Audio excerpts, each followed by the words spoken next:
ما تجيش على نفسك علشان حد، وما تخسرش نفسك علشان حد، لأن ببساطة جدا مفيش أي إنسان على مستوى وجه الأرض يستاهل إنك تيجي على نفسك علشانه أو تخسر نفسك علشانه.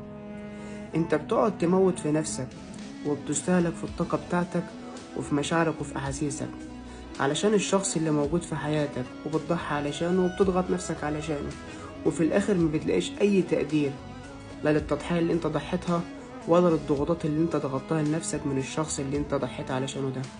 أوقات كتير بنلاقي ناس بتضحي بحبها وبمشاعرها وبأحاسيسها، وفي ناس كمان بتضحي بمالها، وفي ناس بتضحي بالمجهود بتاعها وبالوقت. انت ليه ما سألتش نفسك فين حق نفسك عليك؟ هل انت لما تقع هتلاقي حد جنبك؟ بالعكس، انت لو وقعت محدش هيحس بيك، محدش هيكون جنبك. فلازم تخاف على نفسك، واهم درس في الحياة لازم تعرفه ان انت ما تجيش على نفسك علشان اي حد خالص.